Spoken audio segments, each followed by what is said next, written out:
¿Qué tal? Soy el padre Ricardo Aguilar, doctor en teología bíblica. Sean bienvenidos a una sesión más donde comentaré el texto del Evangelio que la liturgia nos propone para cada ocasión.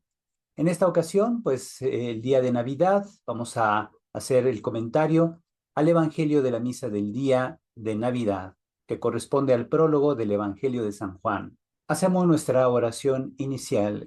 Ven Espíritu Santo, llena los corazones de tus fieles y enciende en ellos el fuego de tu amor.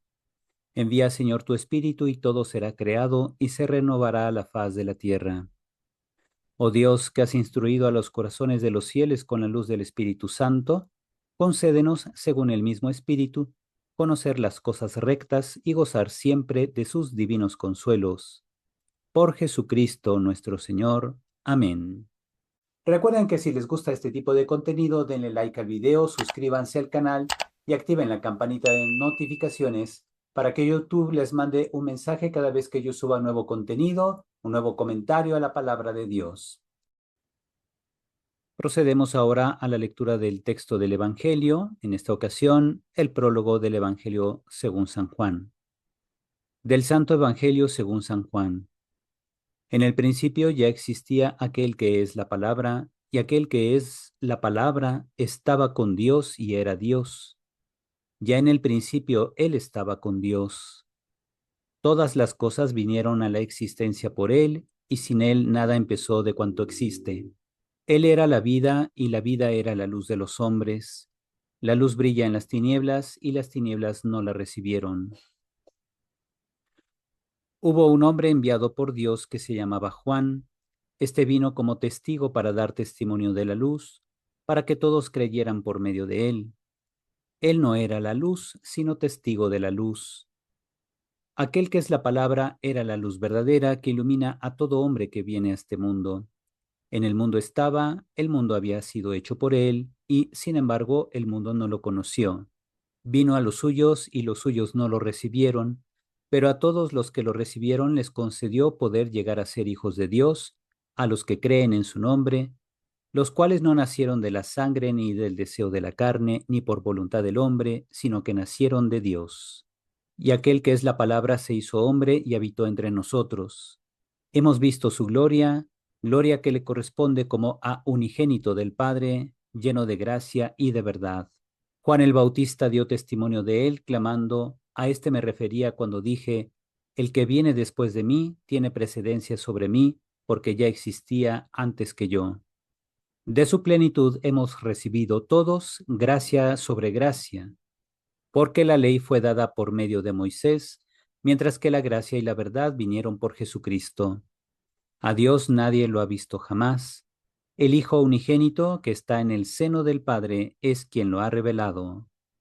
Palabra del Señor. Gloria a ti, Señor Jesús. Procedemos ahora a comentar el texto del Evangelio. Tengo aquí la estructura de todo el prólogo que hemos leído. Como vemos, tiene una forma concéntrica, es decir, tiene una parte central, un corazón, que aquí he puesto como la letra E dentro de un esquema concéntrico que empieza con A, B, C, D, y luego la parte E, que es la central, luego una D', C', B' y A', que corresponde a cómo hay elementos que vienen al inicio que en cierto modo se repiten en la parte final. Después un segundo elemento que se parece al penúltimo, un tercer elemento que se parece al antepenúltimo y una parte central que tenemos aquí dentro de la estructura. Entramos ahora a la explicación de los matices del texto griego, ya que el griego es el idioma en que se escribió originalmente el Evangelio de San Juan. Tenemos en el versículo 1, en el principio existía el verbo y el verbo estaba vuelto hacia Dios, que es lo que significa prostón theon, no solamente que estaba con Dios, sino vuelto hacia Él, como viéndolo cara a cara. Y Dios era el verbo, es decir, kaitheos en hologos, donde tenemos el artículo ho, que es el artículo masculino singular, acompaña al sustantivo logos, lo cual significa que ho logos es el sujeto de esta oración. El verbo en es el verbo imperfecto de eimi, del verbo ser o estar. y theos, que también está en caso nominativo, precisamente el predicado nominal. Por tanto, la palabra era Dios. Así es como se traduce correctamente. Después, jutos en arjé, este estaba en el principio, proston theon, vuelto hacia Dios. Esto significa que entonces la palabra desde el principio estaba con Dios, compartía su condición divina y estaba encontrándose continuamente con Dios. Por tanto, participa de su vida íntima. Tenemos ahora los versículos 9 al 13. El verbo era la luz verdadera que alumbra a todo hombre viniendo al mundo.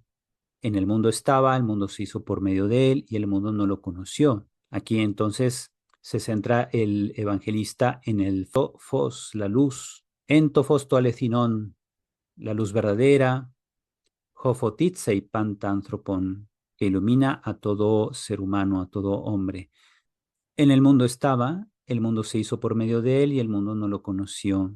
Ahora dice, vino a los suyos, pero los suyos no lo recibieron. En lugar de una i, aquí se sugiere que se traduzca pero. Este kai puede tener sentido adversativo. Eista idia elzen, kai hoi idioi, vino a los suyos, pero los idioi auton, u parelabon, los propios, a él no lo recibieron. Pero a cuantos lo recibieron les dio poder de ser hijos de Dios. De hecho, aquí viene Josoi de Elabón auton, Edoken autois, dio a ellos, exusian, les dio poder, tegnaceugenestai, para que llegaran a ser hijos de Dios. A los que creen, toispiesteusin, eistonomautu, en su nombre. Estos no han nacido de la sangre, ni del deseo de la carne, ni del deseo de varón, sino que han nacido de Dios. Es decir, ha sido voluntad de Dios que aquellos que reciban al Hijo encarnado, se convirtiesen a su vez en hijos de Dios. Posteriormente, el verbo se hizo carne. El versículo 14, caijólogos sarxegeneto, caiesquenos en engemín. El verbo se hizo carne y puso su tienda entre nosotros. Esto, esquenosen, viene de la palabra esquena, que significa tienda de campaña. Entonces colocó su tienda de campaña entre nosotros. Caiezasameza tendoxan autú, y hemos contemplado su gloria, doxan hos monogenus para patros, gloria como del unigénito del Padre, pleres jaritos caieletheias, lleno de gracia y verdad, que puede significar muy bien gracia, que es verdad. De modo que este kai puede tener una función epexegética, es decir, explicativa, lleno de gracia, la cual a su vez es verdad. En el Evangelio de San Juan, la verdad significa la revelación de Dios en Jesucristo. Procedemos ahora a los versículos 16 y 17. Joti ectu pleromatos autu, gemeis pantes elabomen, caijarin anti jaritos. Pues de su plenitud hemos recibido todos gracia tras gracia o gracia sobre gracia, que también podría traducirse. Joti honomos dia Moiseus sedoce, porque la ley se nos dio o nos fue dada literalmente, edoce nos fue dada por medio de Moisés, pero la gracia y la verdad nos han llegado por medio de Jesucristo. Bien, ¿qué significa esto? Significa pues que la gracia primera que dio el Señor al pueblo fue la ley de Moisés. Por tanto, no se puede considerar que la ley de Moisés sea una carga, sino es una gracia a los ojos del evangelista Juan. Y la gracia superior, la gracia que es verdad, Haris Kayajealetheya, nos llega por medio de Jesucristo, es decir, la plenitud de esa gracia se nos da por Jesucristo. Versículo 18, el Hijo que está en el seno del Padre. Dice, Theonudeis georaken popote. A Dios nadie lo ha visto jamás. Monogenes theos, hoon eiston kolpon tu patros, ekeinos exegesato. Dios unigénito que está en el Padre o vuelto hacia el seno del Padre, es lo que significa eiston kolpon tu patros, es quien lo ha dado a conocer, ekeinos exegesato. O sea, el Hijo Eterno es el exégeta del Padre, el que lo da a conocer, lo traduce, lo explica a los hombres. Eso es lo que significa exegesato. De aquí tomamos entonces la visión general del pasaje. Cristo es el verbo o palabra. Hace referencia a que Él es el revelador del Padre. Jesucristo es la plenitud de la revelación del Padre, un tema que abarca todo el Evangelio de San Juan. La encarnación es central para las comunidades juánicas. Es un principio contrario a la esencia del gnosticismo, que quizá ya estaba empezando a aflorar en las regiones del sur de Turquía, de las regiones del sur de Siria también, donde había muchas comunidades cristianas que, sobre todo las juánicas, que se concentraron en el sur de Turquía, cerca de Éfeso.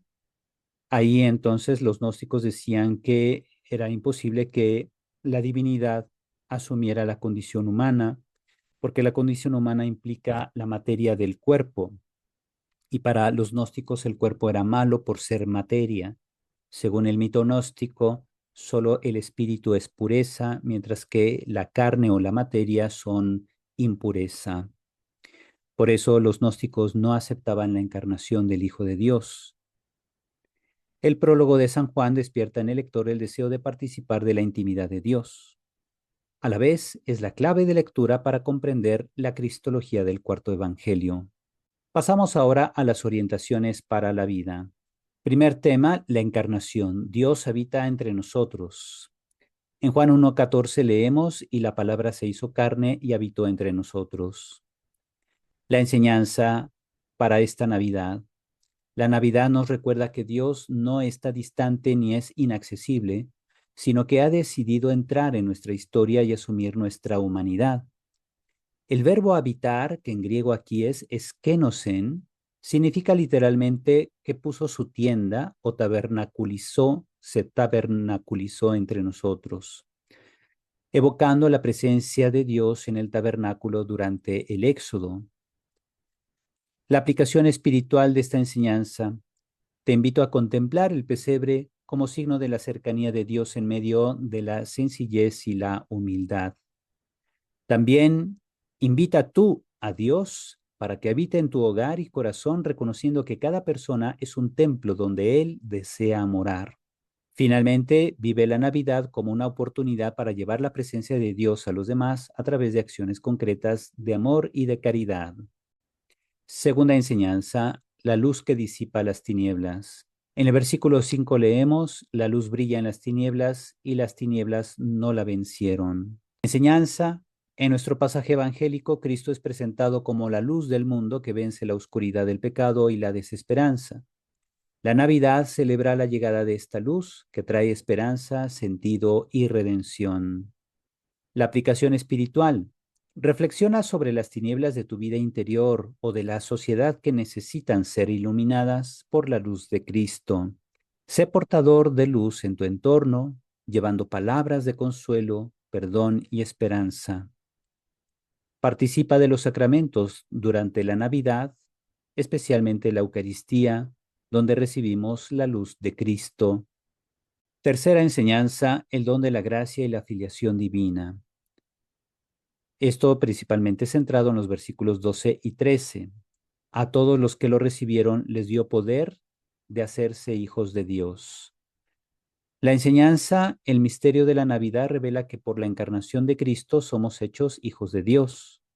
No solo contemplamos el nacimiento del Hijo de Dios, sino que celebramos nuestro propio nuevo nacimiento espiritual. Aplicación espiritual de esta enseñanza: reconoce tu identidad como hijo o hija amado de Dios o amada de Dios y vive con gratitud este regalo. Fortalece tu relación filial con Dios a través de la oración y la lectura de la palabra. Finalmente, celebra la Navidad recordando que por el bautismo has sido injertado en la vida de Cristo. Con esto pasamos a la oración final.